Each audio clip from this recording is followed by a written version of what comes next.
fuente de fuentes y ley suprema. Opera en razón del contenido de las normas, y esa es la inconstitucionalidad material, las reglas de procedimiento, la formal, y las reglas de distribución de competencia legislativa. Indicábamos en la exposición que el Tribunal Constitucional tiene, según las clasificaciones más conocidas de sus competencias, las competencias de control de normas, las relativas a conflictos de jurisdicción, las denominadas competencias misceláneas y, finalmente, la del contencioso sancionatorio en materia de cláusula de la protección de la democracia constitucional. Y en materia de control de normas, precisamente, el control de constitucionalidad descansa en un examen de normas, un cotejo objetivo, ha dicho la jurisprudencia del tribunal, que funciona tratándose del control abstracto entre la norma que se impugna y el derecho de la Constitución.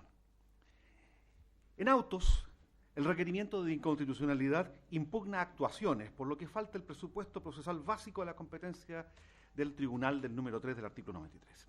Actuaciones ejecutadas por el Honorable Senado, por órganos internos de este, por parlamentarios, en relación a una decisión propiamente legislativa. Cabe legítimamente preguntarse qué pretende el requirente en autos. Que el TC instruya al Senado para que repita la votación del pasado 19 de mayo, o que el TC declare que las actuaciones de senadores u órganos internos del Senado han infringido la Constitución. El requerimiento de inconstitucionalidad en este punto es claro. Lo que impugna son actuaciones ejecutadas por el Honorable Senado que guardan directa relación con el iter legis y el disciplinamiento de actos o decisiones propias de la fase de discusión del procedimiento legislativo, específicamente el dispositivo denominado división de una votación. Y este es un dispositivo que está presente, naturalmente, en los reglamentos camarales. Por otra parte, es menester recordar que el Poder Constituyente derivado en 1989 derogó el antiguo literal H del artículo 57, que contemplaba como inhabilidad relativa sobreviniente de parlamentarios, precisamente, las actuaciones de diputados o senadores relativas al iter legis que importasen infracción de la Constitución.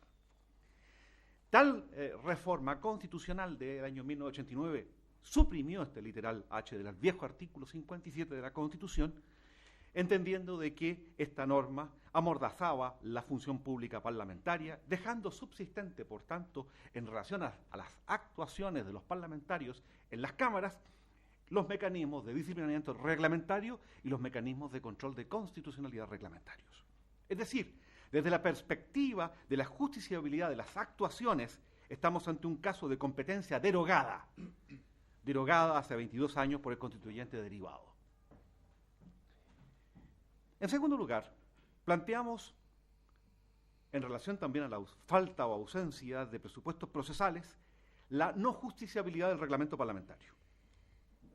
Este tribunal ha tenido la oportunidad de resolver señalando de que la potestad autorreglamentaria del Congreso Nacional es una potestad de fuente constitucional, específicamente el artículo 56, inciso segundo de la Carta y el artículo cuarto de la Ley Orgánica Constitucional del Congreso Nacional. Esta potestad autorreglamentaria se remonta al año 1840 y al año 1846 respecto de las cámaras y ha tenido una notable historia de continuidad en los regímenes reglamentarios. Y por tanto, el dispositivo a que se refiere el artículo 164 del Reglamento del Senado y el artículo 146 del Reglamento de la Cámara Baja son dispositivos que regulan las relaciones interna corporis de estos órganos. Y por tanto, hay total y completa carencia de presupuesto procesal, al menos de los identificados en el número 3 del artículo 93 de la Carta, que es la vía procesal empleada por el Presidente de la República para requerir. Estamos en presencia, por tanto, de una cuestión en rigor reglamentaria. Pero sorprende que se plantee, en definitiva, que el requerimiento de inconstitucionalidad estaría denunciando ante este tribunal una suerte de puesta a prueba o puesta en cuestión del régimen presidencialista. Esto está muy lejos, naturalmente, de ser real. En la usina misma de la ley, en el procedimiento legislativo, estos mecanismos empleados son usuales. Y la breve historia de este proyecto de ley, que está en actual segundo trámite constitucional y primer trámite reglamentario, a efectos vivendi, dejo copia del diario de sesiones en que el tema se plantea, del Senado, resulta paradójico que ni el gobierno, a través del ministro Larroulet, ni los senadores de la Alianza, los honorables senadores, señores Espina, Chadwick y Larraín, quienes formularon reserva de constitucionalidad y a su vez impugnaron la constitucionalidad en la Comisión del Ramo, no hayan, a pesar de haber hecho reserva en la discusión en la sala, no hayan planteado ante la presidencia del honorable Senado la cuestión de constitucionalidad. Eso demuestra cómo este requerimiento pretende trasladar una cuestión que es puramente legislativa al seno de un tribunal, una cuestión que por ende es puramente política, una cuestión en que es normal que haya negociación política.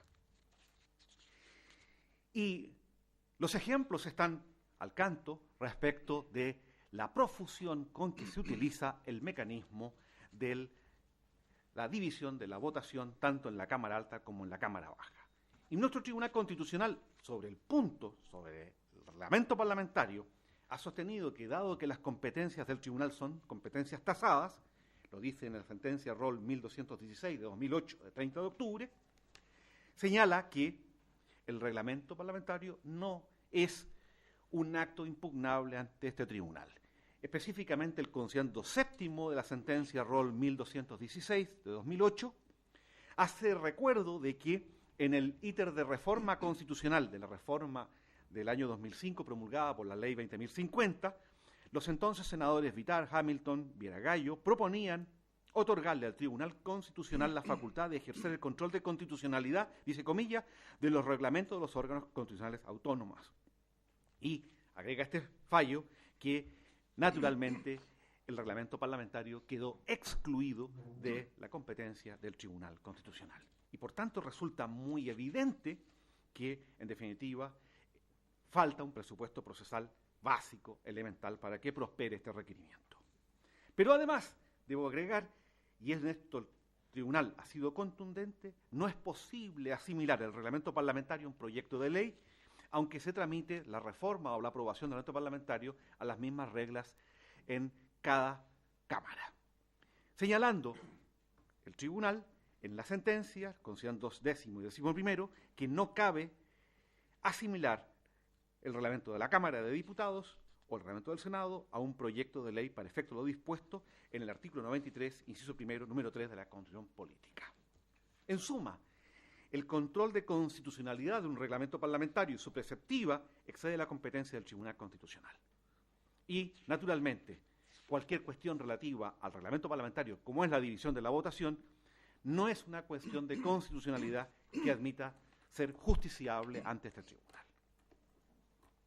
Finalmente, quisiera destacar la supervivencia del control político de constitucionalidad. Porque se podría decir, un Estado de Derecho repugna la idea de que el ejercicio del poder quede exento de los mecanismos de control de este. Y de, naturalmente, el objetivo de equilibrio de poder del sistema de frenos y contrapesos. Nuestro sistema constitucional y la reforma constitucional de 2005 fue en ese camino, estableció un diseño en que se concentra el control jurisdiccional de constitucionalidad de la ley y de las normas en el Tribunal Constitucional, pero se deja superviviente el control político de constitucionalidad. Control político que naturalmente durante el siglo XIX es prevalente. Y esta supervivencia del control político de constitucionalidad se produce en relación a las cámaras, naturalmente, en distintos momentos del ejercicio de atribuciones por parte de las cámaras. Y hay dos ejemplos que están puestos al canto. Las facultades que las cámaras tienen los presidentes de cada corporación y los presidentes de sus comisiones permanentes en orden a ejercer el control de constitucionalidad vía admisibilidad de los proyectos de ley, y otro ejemplo que señalábamos, el relativo a la cuestión previa, tratándose de la acusación en juicio político, en que se discute también la constitucionalidad del libelo en función de los capítulos acusatorios de responsabilidad constitucional que se imputa. Es decir, en nuestro sistema constitucional, el reglamento parlamentario, si bien está fuera del control de constitucionalidad que ejerce este Tribunal Constitucional, no está fuera de los mecanismos de control político que las